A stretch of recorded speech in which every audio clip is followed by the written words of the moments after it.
Guys, Melanin Eclectic here, and before we get on with this video, I would like to remind you guys that I currently have a Kickstarter going over, and this is for my Melanin Eclectic Everyday Eat-to bags. They're perfect for displaying your pins. They're perfect for displaying all the ones we get from our subscription boxes and collecting them from artists, and you can wear them and share them. So if you really want one of these bags, please check out the link in the description box. I really need your help to make sure that we get this funded. Can literally only do this with your help. So please help me make these bags for you. And now let's get on with the video.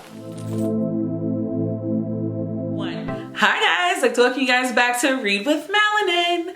Today I'm going to show you guys the books that I picked up from the library. Now I will say, am I the only person that when I go to the library I'm in the mood for a certain kind of book and then I come out with books that don't match that mood at all?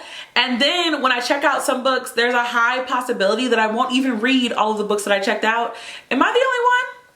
Leave a comment down below if I'm the only one. But I don't think I'm the only one, but excuse the lighting in here. The sun is shifting, so my skin is gonna be shifting as well. So the first book that I picked up that is on my list to read is Survive the Dome by Kosoko Jackson. And I'm just gonna read you the premise of the books because if anything, if you end up wanting to check out one of these books, you know, like, I'm glad to be of service. But it says, today's the day everything changes. Jamal Lawson just wanted to be a part of something. As an aspiring journalist, he packs up his camera and heads to Baltimore to document a rally protesting police brutality after another black man is murdered. But before the protest even begins, the city implements a new safety protocol, the Dome. The Dome surrounds the city, forcing those inside it to subscribe to a total militarized shutdown. No one can get in and no one can get out. Alone in a strange place, Jamal doesn't know where to turn until he meets hacker Marco, who knows more than he lets on, and Catherine, an AWOL basic training graduate, whose parents helped build the initial plans for the Dome. As unrest in Baltimore grows throughout the day-long lockdown, Jamal, Marco, and Catherine take the fight directly to the chief of police. But the city is corrupt from the inside out, and it's going to take everything they have to survive. So when I picked this up from the library, I was in a mood to read this. And it's like, I'm not sure if I'm gonna read it now because I'm like, Baltimore police are corrupt. So it might hit a little too close to home for the reality of the world that we're living in. But I'm gonna give it a chance anyway. I'll let you guys know, obviously, if I read it. If I don't, it'll just be on the list to read at another time. But I will say I was really obsessed with the cover, and in my effort to read more stories about black boys and black male authors, like, I did want to give Kosoko Jackson a chance. So we still might get into it.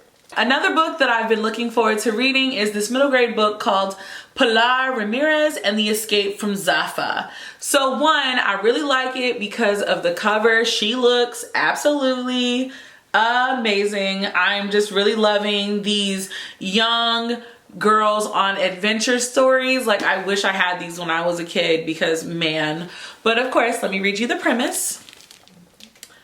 So it says, 12-year-old Pilar Violeta Ramirez's world is changing, and she doesn't care for it one bit. Her Chicago neighborhood is gentrifying, and her chores have doubled since her sister Lorena left for college. The only constant is Abuela and Mommy's code of silence around her cousin Natasha, who vanished in the Dominican Republic 50 years ago during the Trujillo dictatorship. When Pilar hears that Lorena's professor studies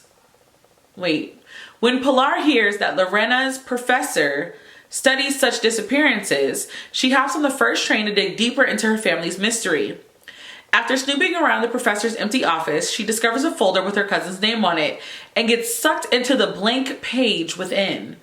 She lands on Zaffa, an island swarming with coconut-shaped demons and butterfly shapeshifters, where her cousin is being held captive in a sinister magical prison. Pilar will have to go toe-to-toe with fearsome Dominican boogeymen. There's tape blocking this word. So hold on, let me see if I can. I don't like the fact that they're not using clear tape library. It says El Cuco, if she has anything hope of freeing Natasha and getting back home. So one, this is giving me vibes. I cannot remember the name of this movie, but it's the movie where the young boys at the library, he gets sucked into the pages. Cannot remember the name of that movie at all, but that's the vibe that this gives me. Also, this kind of gives me Jumanji vibes a little bit, just because she gets pulled into like a jungle and it's like a fictional world. So very excited to read this book. More than likely, this will probably be the book that I take with me to work to read during my lunch break and stuff, because now that I'm back in the office, y'all already know. So another book that I got from the library is The Memory Librarian by Janelle Monáe. So, I mean, if you don't know what this book is, I mean, I guess I'll read it to you. One, I'm very excited because like I even have like a little library slip thing and I wish I could put my name on it. But yeah, it says, in The Memory Librarian and Other Stories of Dirty Computer, singer-songwriter, actor, fashion icon, futurist, and worldwide superstar Janelle Monáe brings to the written page the Afrofuturistic world of one of her critically acclaimed albums, exploring how different threads of liberation, queerness, race, gender, plurality, and love become tangled with future possibilities of memory and time in a totalitarian landscape, and what it might cost to unravel and weave these threads into freedom. I'm very excited to read this. We'll see. I didn't know Janelle Monáe was going to give us something like this, but I'm really hoping I'm about to be lit because I love Janelle Monáe. I mean, I think everybody does, but you know, cool. So if you saw my May recap video, I told y'all what I was doing and I got all three from the library.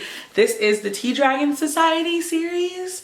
It's already, I think I'm gonna end up having to buy it from Amazon because I've looked in other places and I haven't found it yet. And I kind of want the books now, so actually, hold on.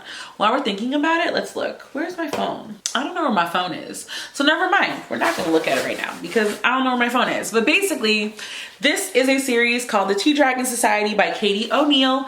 And there are 3 books and they are about the cutest freaking tea dragons. But I'm going to read you guys the premise of the first book, which is The Tea Dragon Society. It says, from the author of the award-winning Princess Ever After comes The Tea Dragon Society, a charming fairy tale about Greta, an adventurous blacksmith apprentice, and the people she meets as she becomes intertwined into the enchanting world of tea dragons. After discovering a lost tea dragon in the marketplace, Greta learns about the dying art form of tea dragon caretaking from the kind tea shop owners Hezekiel and Eric, and she befriends them and their shy ward, Minette.